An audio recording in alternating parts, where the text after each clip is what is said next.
Well, hello everyone, and welcome to this evening's Adam Smith Institute webinar. Thank you all for registering and spending an hour of your Tuesday evening with us. My name is Daniel Pryor, and I'm the head of programs at the Adam Smith Institute. And for those of you who maybe aren't familiar with us and joining us for the first time, we're a free market think tank based in London in the UK, and our goal is to try to change government policy as well as public opinion through things like our research, media appearances, our events and education, as well as webinars like this. Now, this evening's webinar is focused on the recently published National Food Strategy. The ASI, amongst other think tanks, has previously tangled with the government over regulating the food industry, having put a spanner into the works of the MAD ad ban plan, as some of you may remember from a previous webinar. This government commission review, the National Food Strategy, has been led by the so-called food Tsar, Henry Dimbleby, and it covered a wide range of topics, including the environmental impact of British food production and free school meals. But the most talked about area of the review, undoubtedly, is the planned £3 per kilogram sugar tax and £6 per kilogram salt tax in processed foods from supermarkets, as well as prepared restaurant meals. And the stated goal of these new taxes, at least according to the National Food Strategy, is to try and encourage companies to reformulate their products towards healthier alternatives, rather than the goal at least being to increase prices for consumers. And the government are hoping that will help to tackle rising obesity rates in the UK. But critics, including us, the IEA, the Taxpayers Alliance, and many others, Boris Johnson himself, for example, fear that the tax will ruin the taste of popular products and also hit the poorest families in the UK hardest in terms of its economic impact. So in this webinar, we're delighted to be joined by three policy experts to chat about what to expect from the National Food Strategy if it does go ahead, and whether or not it would have its intended impact. And our first speaker tonight, we're very pleased to be joined by Chris Snowdon, who's the head of lifestyle economics at the Institute for Economic Affairs. I guess just to kick things off, if hopefully Chris will pop up on my screen, he does. So Chris, we've got this situation where you increase the price of something and consumption goes down. And if consumption of unhealthy foods goes down, then that's going to reduce obesity. This is just simple economics 101, is it not? Well, not with salt, for a start off, because salt's about the only thing in the food supply that doesn't contain any calories. It's actually quite a good way of giving flavor to food without adding calories, without they had to have fat or something. And Dimbleby hasn't yet talked about literally taxing fat, although that was tried very unsuccessfully in Denmark about 10 years ago. So yeah, I mean, the basic law of demand is that all of the things being equal, price goes up, consumption goes down. But I mean, it's a very basic law when it comes to food. People obviously have to eat something. People's eating habits do not change very much. People tend to chuck, I don't know about you, but I chuck the same things in the grocery, supermarket trolley every week. Don't really look at the price very much. I might try and grab the odd bargain for the freezer or what have you, but it's really hard, as anyone in the food industry will tell you, it's really hard to get people to try new things, let alone to stick with them, which is why they need to have the ability to market their food and to keep put new products on the end of the aisle in supermarkets and so on. So I mean, I'm not saying that there necessarily won't be any effect whatsoever, but I mean, it's going to be extremely marginal and the cost is going to be very substantial.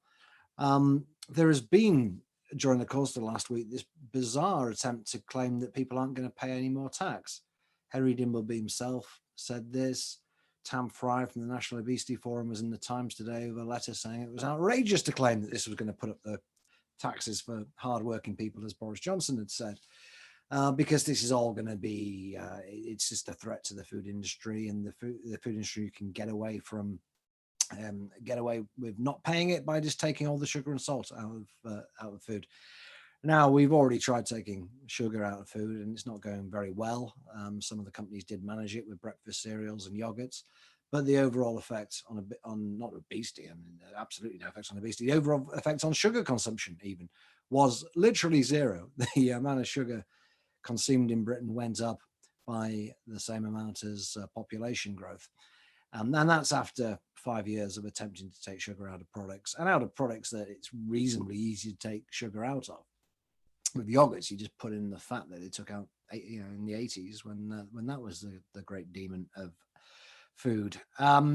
So yeah, it's going to be passed on to consumers. I know you guys at the Adam Smith Institute have said it's going to be about 4.8 billion pounds. Dimbleby says it's going to be up to 3.4 billion pounds. Either way, it's a lot of money, and it's not going to be paid by the food industry, which is a very small margin business, incredibly small margin business, very cutthroat industry. It's obviously going to be passed on to consumers, because consumers want to eat sugar and salt, basically. I mean, nobody would get away with saying that alcohol duty isn't a tax on consumers because the drinks companies can just make nothing but alcohol-free beer. That would obviously be, unrealistic apart from anything else. So yeah, there is demand for these products. Salt and sugar are not some weird, toxins put into the food supply. They are really very fundamental to so much of the food market. And no one knows this better, or should know this better, than Henry Dimbleby, the founder of a junk food chain, for want of a better word. I don't like using the phrase junk food because it doesn't have any meaning, but if Mr. Dimbleby is going to do it, then I think we have a right to point out that there is more than a whiff of hypocrisy about this, because if you look at the food that's sold in Leon, and I've got nothing personally against it, but I'm not the one trying to stop the country eating sugar and fat and salt. If you look at the products there, very often the burgers and the chips and the brownies and the desserts, they have more salt or fat or calories or sugar or whatever ingredient you want to demonize than the equivalent in McDonald's or other fast food shops. Now, my point there is not to kind of play the man rather than the ball. And I know Dimbleby is no longer running Leon, but if a chain like Leon, which it's a whole USP really, is that this is healthier fast food. If they can't take the sugar and the fat and the salt and the calories out, what chance has anybody else got? So I would like to see the people calling for this magical reformulation, which these taxes are supposedly going to incentivize. I'd like to see from them some ideas of what you're going to put in a Mars bar, for example. If you're going to take the sugar out, you take a lot of weight, take a lot of physical body out of the product. What are you going to put in instead? You can't put artificial sweeteners in because they're 100 times stronger than sugar. So you can only really make up 1% of the missing weight through that. And a lot of people like me wouldn't like the taste of it anyway. What are you going to put in? You're going to put in protein or fat? I mean, what are you physically going to do? The answer is that there is nothing that can be done. In a food industry, you can experiment with various items, and we all, I'm sure, wish them well in their kind of Willy Wonka efforts to substitute low-calorie ingredients for high-calorie ingredients. But I think it's very unlikely that it's going to happen. These companies are already massively incentivized to do so. Just imagine being in the food industry. It is the holy grail. You could become billionaire almost overnight if you can find a way of making cream cakes with no sugar in them, or burgers with no salt in them. Unfortunately, it's not going to happen. So people need to really grow up about this. I mean, it was very foolish for Public Health England to get involved with this reformulation idea in the first place. And it's kind of sad to see, grown adults seriously talking about these taxes in this way. The taxes are going to be passed on to consumers. Obviously, they are. I think for that reason, it's very unlikely that Boris Johnson will go along with these kind of demands. There's already a whole slew of so-called anti-obesity legislation in the pipeline. Nobody's even waiting for that to be passed by Parliament, let alone come into effect, which gives you an idea of how much faith they've got that they're going to push the dial on obesity. So, it really proves that this is an endless crusade. Has to be, because none of this stuff is really going to make any difference to obesity. It's just going to go on and on. How much are we going to tolerate things being banned and taxes being put on products that nearly everybody consumes before we just accept that this is, quite frankly, a matter for individual responsibility? And I understand it's difficult for some people to maintain a healthy weight or to lose weight, but putting a penny on a pack of crisps certainly isn't going to do it if willpower alone doesn't. There are all sorts of people in the private sector who will try and assist people in losing weight. We don't need to punish the entire population. And also, let's remember that there is nothing particularly irrational about being overweight. I don't make any great efforts to get to my optimum weight myself, because I just don't think the sacrifices involved in terms of having to turn away the dessert trolley or have to go to the gym or go running are really worth it. But that's not irrational. And really, the government and these public health people have still not really found a plausible market failure that does justify government action. You know, people eat too much, exercise too little, to get fat. So what? What's that got to do with the government? Where is the market failure there? I mean, there's actually very little evidence that people are unaware of the cause and effect there, and completely unable to do anything about it. So yeah, I haven't even mentioned the free fruit and veg idea, which is just preposterous. Every time I've done so many interviews on this in the last week, it still makes me laugh. That the idea that GPs who are under more pressure than probably ever before at the moment are going to waste their time insulting their patients by calling them fat and then dishing out some vegetables that they could quite easily get for a few pennies down the local supermarket. It's ludicrous. It's disappointing that Henry Dimbleby is coming up with this. I don't think he's a stupid person. The idea of having a food Tsar is they come at this with a fresh pair of eyeballs and come up with some blue sky thinking. Instead, he seems to be completely taken in by the most extreme voices in the debate, like Graham McGregor at Action on Sugar, Tam Fry at National Obesity Forum, being sold these complete fantasies about what can be achieved through the government pulling these really kind of obvious and blunt levers. And that's the thing. It doesn't take anybody could come up with. Anyone could come up with, let's put tax on sugar and salt. It's the kind of thing a small child would come up with if you told them that people are too fat. So it's rather disappointing, and it seems a waste of money to have even commissioned this report in the first place. I'll leave it there. Well, thanks very much for that, your introductory remarks there, Chris. A couple of follow-up questions from me based on something that's come up in the chat from Martin and Adele. They both make the point that, well, you're talking about the kind of there's no market failure to address here, but in the minds of many people, there does seem to be a kind of negative externality of increasing rates of obesity, and that's the cost to the NHS, the cost to the taxpayer. So I'm wondering if you kind of think that there is a case there for actually some government action to address a negative externality in the classic, free market sense, or actually is the cost of obesity, the net cost at least, fairly low or not high enough to justify that? The net cost is very low for the same reason that the net cost of smoking to the NHS is very low, and there's lots of savings that people don't like to talk about. And the overwhelming burden on the NHS is the elderly. So anything that stops people becoming very old is going to very likely save the NHS money. It's not an argument for encouraging obesity, obviously, but it's a pretty good argument for ignoring people who claim that there's some mountainous cost pushed on to non-obese people. The reality is, of course, that these taxes fall on non-obese people. They're really not targeted taxes at all. Well, I commissioned some research at the IEA a few years ago to look at the overall net costs of obesity, which nobody in public health ever does. They just look at the gross costs and exclude everything else and pretend that somebody who gets diabetes or dies of a heart attack wouldn't have suffered any kind of disease ever again, would have lived to the age of 100 without costing the taxpayer a penny.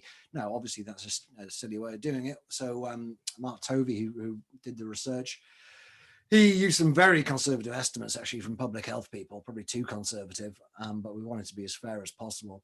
And he found that the net cost per year of obesity to all public services did not exceed about £2 billion and may well have been zero. Other studies have found that actually there are net savings. Is £2 billion enough to worry about in the context of a £200 billion healthcare budget? I would say not. Certainly there are bigger costs than that. Nobody seems to particularly care about. I think it's just an excuse. I think there's a large degree of snobbery involved in this. It's why we focus so much on food rather than physical activity. It's just people think that the plebs should clean up what they eat, which is why there's so many chefs involved in it. Dimbleby, Prue Leith, Jamie Oliver, a whole list of these people were putting out statements in support of Henry Dimbleby's little bit of snobbery, I would say. It imbues the whole thing. Yeah, the kind of cynic in me thinks that talking about the purported cost to the NHS is something of a fig leaf to cover up the real reason why a lot of people are concerned about this, which is that they just instinctively are hostile towards people who are overweight, and they don't want to see them. They don't want to be around them, and that sort of thing. Maybe I'm being too cynical there, or a hard realist. The second and final follow-up question I have before we go to our next speaker. One of the things that cropped up in the report, which I thought was good and welcome, was an acknowledgement that the way we measure childhood obesity is completely wrong. And I know that's something you've done a lot of work at. Were you quite surprised to see a kind of government commissioned report actually tell the truth in this regard? Yeah, a little bit. I mean, it couldn't have been much more tucked away. It was in Appendix 19, on page 277, but it was there. There was a page and a half Still there. explaining that we don't measure child obesity properly. Something I have been banging on for a while, and I've been very nearly a lone voice in this. Somebody else alerted to me a few years ago. And I won't go into details now because it's not entirely relevant to the webinar. It's quite complex. I've got an article up on Spiked in which I explain it. But yeah, we massively overestimate and overcount the number of obese children in this country. And we never really made any serious effort to measure that condition properly. And for something that supposedly is a spiraling epidemic and is going to bring the NHS to its knees, you'd think somebody would make the effort to try and work out how many children are actually obese, but we make a mockery of an attempt. It's not even that we don't try very hard. We try it in a way that is bound to hugely overstate how many obese children there are. And as Dimbleby quite rightly says, something should be done about it. It could be done really quite quickly. A way to start would be to maybe start clinically examining the odd child here or there, which has never been done since we started measuring it, or not for that purpose anyway. Well, we'll leave it there for now, but thanks very much for your remarks at the outset there, Chris. And we'll move on to our next speaker, who is Darwin Friend, a policy analyst at the Taxpayers Alliance. And I guess to start off the discussion with you, Darwin, I know that the TPA looked at the kind of impacts that these proposed taxes would have on your everyday shopping basket. A lot of the time people assume that it's not going to be that much or doesn't matter. So I'm wondering your thoughts on that and whether any other proposals in the National Food Strategy caught your eye. Yeah, I mean, as you're right, we did a lot of work, and as you can understand, as a Taxpayers Alliance, we are there to principally stand up for taxpayers and their best interests. And we found that on everyday staples, for example, ketchup, jams, things that everyone puts into their basket, this could increase the price of those by almost 50%. And when we put it all together, the tax could actually cost the average family £172 a year, which is about 3 times the average weekly shop. And so this is going to add a significant burden to taxpayers. And I think we need to look beyond just the recommendations in this report and think about the wider economic picture right now. I mean, the government is gradually bringing us out of the pandemic, where it's borrowed £300 billion. And we're already at a 70-year high tax burden, with the poorest families in the country losing over 50% of their income in tax. So I don't think Henry Dimbleby really took notice, perhaps, of how this is going to impact those at the lower end of the spectrum. And we see this all the time, actually, with these sin taxes. I mean, there's been talk recently about, for example, import taxes.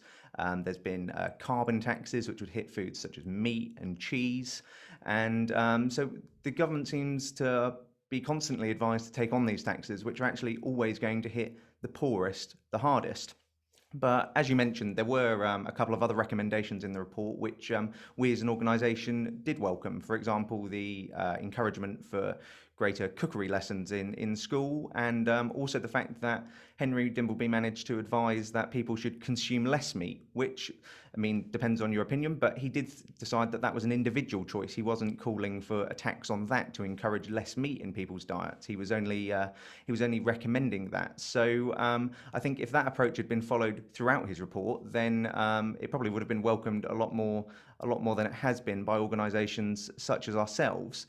But it isn't just the consumer impact on this. I think we also need to think to how it's going to impact businesses, because a lot of people have said, well, this is just a tax. It won't impact consumers. It will just impact businesses. And of course, we know that's nonsense when we look at other forms of taxation, such as corporation tax or the sugary drinks levy. What happened in both of those circumstances was that it was spread. It was either passed on to workers, for example, through lower wages, or it was passed on to consumers through higher prices. And that is traditionally what happens with these taxes, because taxes fundamentally aren't being paid by businesses, they're paid for by people.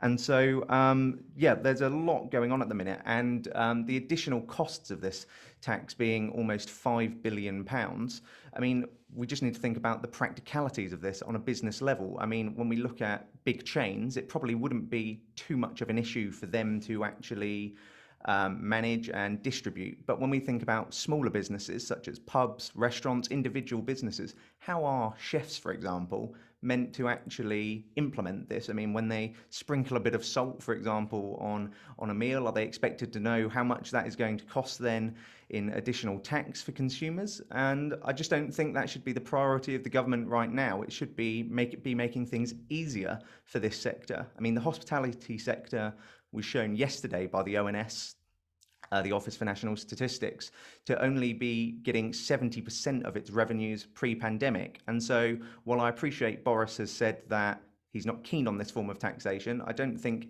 it should just be not keen, it should be ruled out, because the hospitality sector needs support right now, not further regulation, not further taxes, which are going to put people off from coming into their businesses. And I think the final point that I just want to make is actually more of a moral one, you could argue, which is that when people go out, I don't personally think that they're stupid. They know what they're consuming.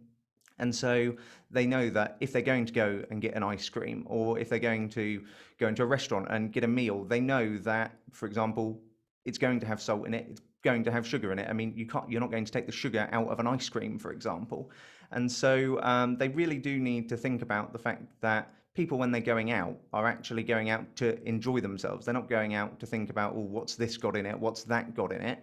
And for example, we already see that individuals, for example, when it comes to gluten-free products, or if they want less carbohydrates for in their meal, they can ask for those to be removed. And you could do the similar thing with salt and sugar if you want, but that's an individual choice rather than the mandated one by the government. And so, yeah, just to sum up, I think the report did have some positives in it, as I mentioned, regarding the recommendations for less meat in your diet if you want to, and increasing knowledge for children regarding cookery lessons. But I think they should have probably applied that on a wider scale to the salt and the sugar products that they mention, rather than essentially hitting consumers and businesses with a carrot stick almost. Thanks very much for that, Darwin. Again, a couple of quick follow-ups from me before we move on to our final speaker and then audience Q&A. You talked about, and a few questions have highlighted this as well, the kind of regressive aspect of this taxation, the idea that it impacts the least well-off families the most. I was wondering if you could kind of explain why that's the case, and also there's a kind of counter argument that, well, obesity is regressive as well. It tends to be the case that, that people on lower incomes tend to be more likely to be overweight, etc. So the argument goes, this is actually a progressive tax when it comes to health. I was wondering if you could kind of give your thoughts on those two arguments. Yeah, well, it hits the poorest the hardest, because as Chris was saying, individuals are very habitual. They do typically just put the same thing into their basket. I know I do every week. And so when we look at the poorest families, for example, they've got the least to spend already after taxation because of the impacts of other forms of taxes that the government implements. And so every single penny that the government is then taking away, for example, with this tax, is another penny that they're not being able to hold on to themselves. And they're not going to cut out things, as I mentioned before, such as the jams, the ketchups, the cereals from their lives. They are staples of pretty much everyone's lives, I'm sure, that is listening to this webinar right now. And so essentially it would actually just be a tax on individual choices, rather than one that's going to actually make any real difference to people's eating habits or what they put in their basket. Yeah, and my second question, you mentioned the kind of good news from this report, at least they didn't propose a meat tax, and I think there was a fair amount of discussion into what the political ramifications of that might be, but they might not have proposed it this time. Are you concerned that things like a meat tax might be further down the line? We hear all the time about this slippery slope when it comes to interventionist policy and what we eat and drink. Do you worry that, you know, this is something that's actually realistic, or do you think this might be the kind of point where people say, okay, enough is enough? I mean, it does concern me. We've seen governments in recent times become gradually more keen on a nanny state, essentially. I mean, I know the ASI was particularly keen on the ban on advertising, for example, of products past 9 p.m. I believe it, or before 9 o'clock or 10 o'clock at night, and so on. And we see that as well with, for example, banning buy one get one frees. We've seen that with calorie counts now required in pubs and restaurants, and all of these things. And we see these arguments as well being proposed all the time. As I mentioned before about people wanting import bans, I remember it being most frequent in the recent Australia trade deal negotiations, and also carbon taxes on meat and cheese and other food products. And fundamentally, I think what people fail to remember when they're proposing these things is that it may well support some people in this country, but for the vast majority of taxpayers, it's actually just going to cost them more when they're already being taxed at record high levels. Well, thanks very much, Darwin. We'll move on to our next speaker and have you back for our main Q&A. And our next speaker, before we go to questions from you watching along, is Kate Ferguson, who is the Deputy Political Editor at the Sun newspaper. Kate, I guess from your perspective, I'm really interested to know what the public and also the political opinion on these proposals is, as well as the other slew of nanny state measures that have been coming down the line recently. Is it something that commands a lot of support, especially in the Conservative Party, or is there actually quite a groundswell of scepticism? I think you can probably tell from my paper's reaction to the Dimbleby report where we were coming from. We were very sceptical and critical of this report, mainly because of its flagship policy of the snack tax, as it's been dubbed, on sugary and salty foods. Our main concern was that this would be a regressive tax. So a bit like your last speaker was saying, this is 170 quid on shopping bills for the average family, and that is just going to hit the poorest hardest. So we are obviously worried that our readers would be really badly affected by that, and that it basically punishes them for treats, which we're saying other people who can maybe afford it a bit more easily are free to indulge in. There's a sort of hectoring and nanny statism about it, which I think is deeply uncomfortable and raises broader questions about what the role of the state is there to do. You know, is the state there to shape all of our behaviour, even down to the food we feed our kids and the snacks we've got in our kitchen cupboards? So certainly I think a lot of the population and our readers would have been very sceptical. On the political point of it, I mean, one Tory MP told me that this would go down like a bucket of cold sick in their patch. There was huge uproar and scepticism from the Tory backbenchers on it. They are worried, again, that this will clobber hardworking families at a time where, you know, we've just had the COVID pandemic. People were on furlough, people were juggling looking after their kids at home, homeschooling. We're now coming out of that crisis, hopefully, but we're seeing inflation rates go up. People are still struggling to make ends meet, and the immediate future does feel a bit uncertain. So the idea that you would go and tell them they're going to be taxed on their food is sort of deeply unpopular. Interestingly, I was speaking to one MP earlier today who was saying that they were a bit fed up with Boris and the lack of grip in number 10 over issues like this. And they said to me, it feels like if we're not taxing it, we're banning it. And so I think that speaks to a more general point in the Conservative Party. You know, what does Boris stand for? Is he now in favour of nanny state taxes and interventions like this? Or is he sceptical of them? Where is that line drawn? And I think people don't know. They don't feel like they know where that line is drawn, whereas they used to. It's worth saying, obviously, that the snack tax was so controversial. Boris came out and basically put it in the bin within hours. So we're not going to see this as policy. He was about as frank as the Prime Minister sort of can be, having inherited this report from the previous incumbent. But you know, nonetheless, I think there was a broader point for Boris to answer there for his MPs and for his voters. You know, where does he stand on the state? Where does he stand on bans and taxes? And finally, I just wanted to say about the report. I know your previous speaker made this point, but I didn't want to just find fault in it. I did want to highlight what I thought was good, and what we as a newspaper certainly thought was very good and welcome. And I think the headline of that would have been these, the big push that he says is needed to improve food teaching in schools, cookery classes and things.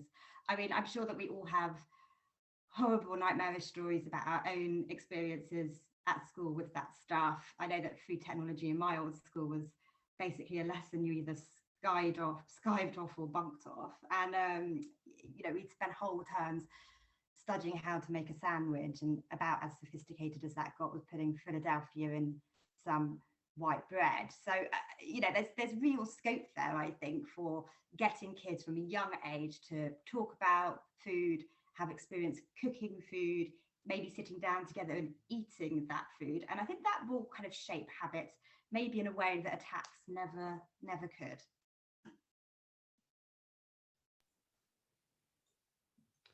Thanks very much for that, Kate. And it's interesting the kind of MPs that you're speaking to there being a little bit skeptical, not really understanding where the Prime Minister lies and this sort of thing. And that's something that we've thought as well at the ASI, where that you have this classic Boris the Libertarian and a long history of being opposed to any sort of nanny state interventions, and then the well-known Damascene conversion post him contracting COVID-19. And now it seems like with his comments, basically, as you said, putting down this particular proposal, that he might be going back to the good side, the light side of the force, as it were. A quick question before we go to our main audience Q&A. Warren mentions in the webinar chat about the kind of alternative to taxes being not just the sort of food and cookery classes that you mentioned, but promoting exercise again. And we've seen, the government attempt to do this with things like Couch to 5K, for example. Do you see that as having potentially a better or more important role in combating some of the obesity issues that the UK has? I think that stuff has a huge role in making the population healthier. I won't claim to be a doctor or a scientist and know the details of how much weight is lost through how much exercise. But I think more broadly in terms of public policy and public health, I do think there is a role for the state. I think that the state should be encouraging kids to exercise. You had the invention in schools before the pandemic of the mile run for all primary school kids. I think that really took off. You had the park run, which really took off in local parks. Stuff like that's great to see. I don't know if that equates to shifting pounds or if it just equates to being generally healthier and feeling like you have maybe more control over what your body is doing, which might sound a bit airy-fairy, but I think exercise is important for that. So, I think it probably is a balance of that stuff. And, it is, I would argue, look, obesity is a problem, and it does cause health problems, and it can exacerbate them. And I do think the state has a role in tackling it. Our concern is really, do you just simply tax regressively poor families more to eat what the rest of us take for granted to eat? Or do you try and go about that in a more targeted and, to be quite honest, fairer way, which doesn't seek to sort of lecture you about your food habits, but probably like encourages you to think about what you're eating, maybe to go on diet plans. These things, I don't disagree with those things. I just think that this is too much of a blunt instrument is the word I'm looking for. And I think it could genuinely backfire. I don't think people take that well to being told what they should do and what they think is the private sphere. Yeah, just a final follow-up before we go to the main Q&A. You mentioned in your remarks about the likelihood of certainly a lot of Sun readers opposing this measure. I think that's very likely to be the case for the reasons that we've set out so far in the webinar. But I do remember when the government was consulting on the sugary drinks tax, the original policy in this sort of sphere, they did some polling. I think some of it internal, some of it was released, that tended to find a fairly large proportion of the population had some sympathies with these sort of measures. Do you think that that's something that is perhaps a class divide or a regional divide? Or what is it that you think explains the fact that actually certainly for a significant number of the population, it does seem to be the case that they're happy to levy taxes on food and drinks? I don't know about that specific polling or how the questions asked. Having read a lot of polls in my time as a political reporter, I'd argue it's all in the question. But I would say, look, I think there is a broad trend towards being maybe a bit more careful about what we consume. There is a consumer and public appetite for things like diet products. If you asked me, Kate, do you want to try and take some of the sugar out of the drinks you're drinking? I'd probably say, oh, yes, please. If you ask me, do you want to be stung by a tax for choosing to drink a Ribena tomorrow? I'd say, no, thank you. So, you know, there are those trends that I think consumers are already doing, manufacturers are already doing, which I don't think are contradictory, right? We can want to take care of our health, and we can strive to like eat better, drink better. It doesn't mean we're in favour of the tax man shaping all those behaviours for us. Well, thank you very much, Kate. We'll now open up the webinar to all of our speakers and start with the audience Q&A. And I noticed there's a few of you that very helpfully have sent in some questions when you registered for the webinar. And I'm going to kick off with one of these because it's, I think, quite a good question.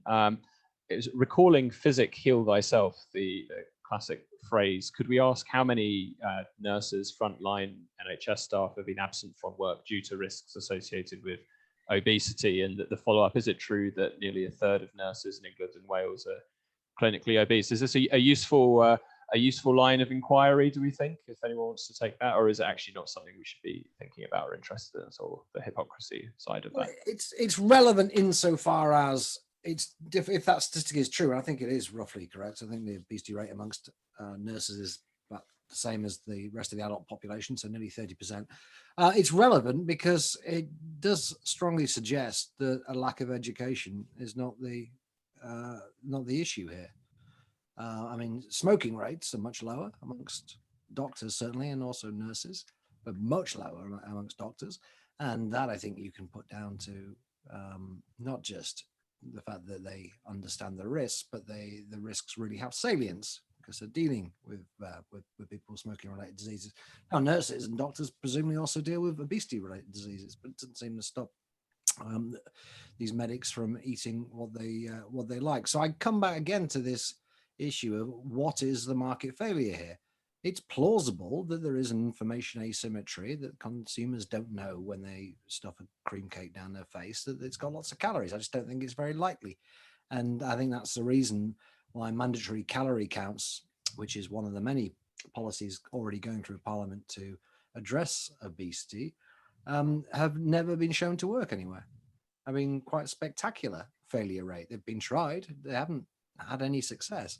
Why then are we introducing them? Even I'm not massively against that particular policy as it happens, but why, in a supposedly evidence-based world, which public health claims to be, are we introducing things that either have no evidence for them at all, which most of the other policies do, and this certainly does what we're talking about today, or does have evidence that shows that they don't work?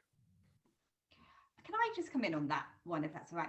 I just wanted to say as well, I feel a bit uncomfortable about sort of, you don't want to go around like shaming individuals, like, oh, you're telling me how to behave, but look, like you could do with losing a few pounds yourself. Like medical staff have hugely important job, which has obviously been highlighted in a way we never thought possible over the past year.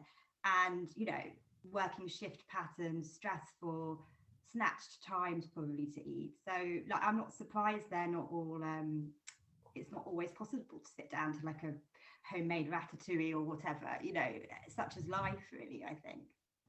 Yeah, I think that kind of point when people talk about, healthy food is often a lot cheaper. And I don't know what your thoughts are on this, Chris, but the thing that pops in my mind is it might be very affordable to buy, a bag of carrots or potatoes at a supermarket, but the key issue is convenience. When I get home from work and I'm feeling absolutely knackered, I can stick a microwave meal on. It takes 5 minutes as opposed to taking half an hour to prepare a healthier meal from raw ingredients. And of course, I'm not in a particularly difficult position there. I don't have a family to look after yet, and I don't have all the other worries that many other people up and down the country have. Do you think, Chris, and then maybe Darwin, this idea that, healthy food is cheap, so what's the problem? Do you think there's anything to that? Or yeah, I mean, I did some research on this. The IA report called Cheap as Chips a few years ago looked really quite thoroughly at what it costs to eat healthily by the government's own definition of healthy food. And nearly everything on the government's Eat Well plate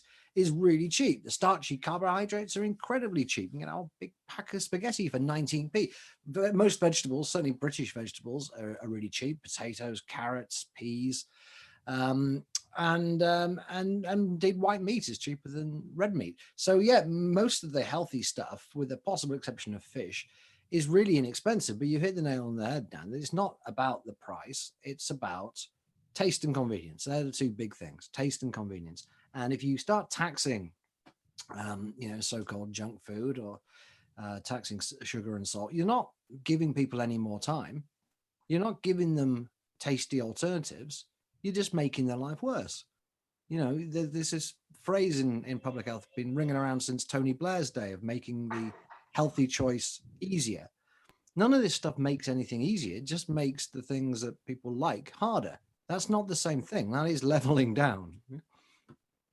and No, I absolutely agree with Chris as well on that. I mean, when we look at it, it is an individual choice, and I can't add much to what Chris has said. He's kind of summed it up well there. But it does come down to time, in my opinion, and of course, taste. And I think one of the things that the government's going to do, if it were to, I appreciate it said it's not keen on this idea, but if it were to ever take this up, it's either going to cost people more to buy the things that they actually want to have, or companies are actually going to reformulate what they're doing, and then it's just going to make that food less tasty or tasteless, essentially, for the people buying it. And I think what the government should be doing is, rather than encouraging that, it should be putting out health advice, which is already out there. There is healthy advice as to what you should be eating, or what would be good for you and what couldn't be, what isn't. But again, it's got to be up to the individual to decide on that, just as it is in Henry Dimbleby's report to decide if you want to eat more meat or not.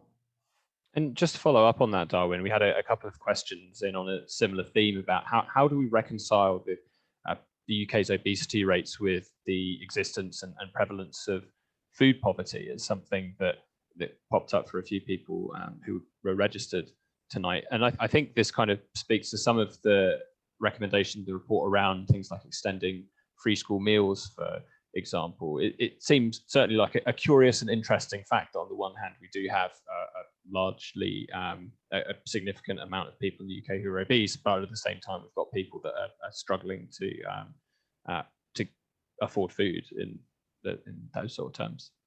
Yeah, I mean, I think part of the reason for struggling to afford food, as I mentioned when I was in my opening statement, was because we have got an extremely high tax burden. And so I think what the government should be doing is not only saying we're not going to be doing this, but making it easier for families to afford the food that they need and want to eat. And so that could be by not freezing the personal allowance and other policies such as that. But as you mentioned, there are alternatives. You can buy fruit and veg if you want to, rather than perhaps more sugary or salty alternatives. But people have to be able to make that choice themselves. They shouldn't be coerced into making that decision because the government thinks it's best for them. I don't think we should be having this top-down approach. And when we look at other taxes that the government have tried to do on this, regarding the sugary drinks levy, for example, it hasn't had much of an effect, and people's consumption of calories and sugar anyway has been coming down over the last 30 or 40 years. So I think people know what they're doing when it comes to this, and a bit more trust from the government would be welcome.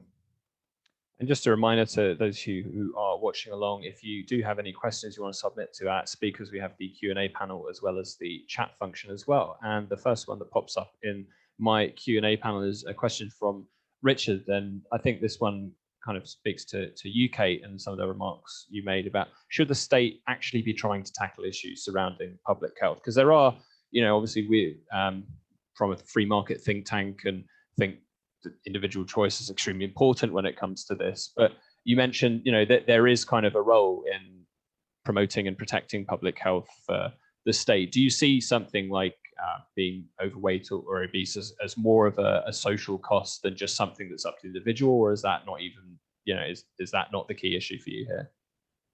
I think it does. There is a role for public health, of course. I mean, I would argue, of course. So it becomes what arm of the state has a role in it and how. So, you know, so obviously people have GPs, and if you're very overweight, you'll be in a discussion with your GP about it. I know, for example, so like one pilot, which not pilot, but quite small project, which I think the government has been or is planning to roll out, is the stuff about prescribing Weight Watchers. Your GP can prescribe your Weight Watchers course, and that is for people who are sort of obese and I think at risk or just tipped over into type 2 diabetes, and to basically try and tip them back. And you know, if that's proven to work, if that's proven to have effects, then I would say, like, of course, that might seem like a kind of wacky left field thing for a GP and a state to be doing. But I think if you can prove that has tangible results, which improves people's health and is good value for money, then I don't see a problem with that at all. I would argue. And again, you know, when we talk about having public sports facilities, or publicly affordable sports facilities, people are thinking about public health there. And we would be very, you know, we at the Sun are very in favour of, you know, sports fields that kids can democratically, without prohibitive costs, go and go football in or whatever. So yeah, I have no sort of ideological opposition to that at all. I just think it becomes a question of, I mean, partly cost and partly the impact, but I think also it being about, there's a broader point about it, not, you don't feel got at or badgered or spoken down to or hectored, but if you want to change your behavior or talk about public health, it includes you, right? Like if you want to send your kid out to the local sports field to have a run around, or a sports centre, that's your choice. It's not coercive. That Darwin talked about things being coercive, and I think that sometimes is a tricky, maybe that sometimes is a tricky line to tread for states and governments, but I think it's an important line to be aware of. A question that's come up for probably best for you to start on this one, Chris. Be just interested in, why is it that these policies keep coming up at all? Who is it that is kind of pushing for things like a sugary drinks tax or a ban on junk food advertising, etc.? Why is it that it seems to be a lot higher up the political agenda than, you know, the public's priorities at least would seem to indicate? Well, that's a very big question, and there's a whole coalition of people with different motivations being pushing this. There's just a lot of people working in public health these days, pouring out of the universities looking for something to do, and they kind of they look at the anti-smoking campaign and think, right, what next, basically, and obesity is kind of at the top of that list of what next things. You've also got, as I already mentioned, some of the kind of food fattists, food purists. You've got the restaurateurs. People are really interested in food. People have never been more interested in food in this country than they are now. There's blooming food cookery, baking programs on constantly on the television. And yeah, I'm personally not particularly interested, but a lot of people love talking about it and have very strong views about the right diet to have and so on.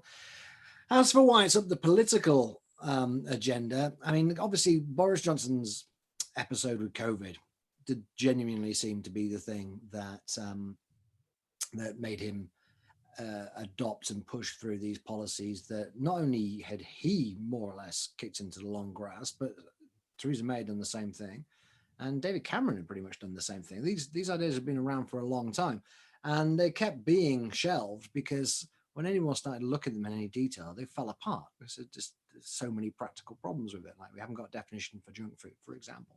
And the government's now facing up to that, and it's had to pull it apart and create all sorts of ad hoc exemptions, which has made it slightly better, but still bad. So yeah, I mean, Boris, sometimes in politics it does come down to that, doesn't it? The sort of great man theory of history, not particularly great in this instance, I would argue, but yeah, it's Boris Johnson's own sort of deathbed conversion to this kind of stuff, which hopefully will not endure once these policies have come through and been evaluated and seen not to work. Combined with the fact that over the course of the last 18 months, the Department of Health has never been more powerful, and Boris Johnson has been constantly surrounded by people from the Department of Health who have been wanting to push through this kind of stuff and equivalent stuff with alcohol, and even more stuff on smoking, if you can imagine. Another question in chat for, I think for you, Darwin, this one points out that if salt content in food is reduced, say through reformulation, then people will just add their own. So the government will have to put on add a tax to plain salt instead. Is there any kind of, do you have a view on the design of this tax? Because it does specifically look at sugar and salt for use in processed foods. I know one tax expert I saw pop up on Twitter pointed out, well, you know, you could just substitute grape juice or food that's processed outside the UK and get around the tax that way. So are there any kind of problems that you see with the actual design of the tax, even if you were, say, supportive of it? Yeah, I think the questionnaire has kind of hit the nail on the head with that one. I mean, for example, when I don't know, if I'm cooking some meat, for example, I don't need to, it doesn't come with salt already on it, or it doesn't come pre-seasoned a lot of the time. You actually have to put that on yourself. And so I think if the government did want to do this, then they're going to have to start taxing not just processed food with sugar and salt in, but I think they're actually going to have to start taxing actual sugar and table salt themselves more, which obviously I would also be completely opposed to. And so I just think, I mean, as I mentioned before, I think it's impractical to work as a whole. I mean, how are small businesses meant to even apply this tax? Are they meant to actually see how many grams of sugar and salt they put into each meal or product that they happen to sell, and then charge the equivalent amount of the £3 for sugar or £6 for salt as a result? I'm just not sure Henry Dimbleby necessarily put appropriate thought into the tax or its design itself. It just seemed to be a bit of a back of the paper. This sounds like a good idea because I can talk down to people who perhaps don't know better than I do. Kate, another question that came through that I think speaks to some of what the Sun's been doing on some general kind of nanny state measures that have been proposed recently. There's often this definition of junk food that's used, the high in fat, salt, and sugar definition. And I'm wondering what your perspective is on whether people are actually aware that a lot of the time when people are talking about these sort of junk food, they're actually talking about things that are, you know, everyday products. Do you think that that's something that people are generally aware of when the government is planning to tax and ban advertising and things, that actually it's just going to be your, you know, your jams and your, in some cases, your hummus and various other things like that? Yeah, no, I don't think they do know that. I don't think I realised that either until I first started writing these stories. So you say junk food, and you obviously think, oh, a tin of hobnobs and a packet of quavers. Like, yeah, probably shouldn't eat so many of them. But I think I did a story with the review lot about this anyway. But it was the other things that get caught in it. So jam, or yes, even hummus, or like crumpets, things like that. These are sort of everyday, it's like everyday snacks for people. I had crumpets at lunch, but also you wouldn't even really think that they were that bad for you. You probably just don't categorize it in there. It's not sort of like just dodgy, empty calories or whatever. It is sustenance. So yeah, I think people don't realize that. I guess it goes back to Chris's point that you don't really have a definition of what junk food is. It just becomes a sort of ratio of salt or sugar, and lots of things fall into that. Well, I think we're coming towards the end of the hour, so I'll probably bring things to a close there and thank all three of you for joining us for this Adam Smith Institute webinar on the fun and frivolity of the proposed National Food Strategy. So thank you all very much for coming along, those of you who watched along on Facebook and Zoom. Thanks to our excellent speakers for this evening, and we'll hopefully see you back here next week for our next ASI webinar. But thank you all again, and good night to everyone. Cheers.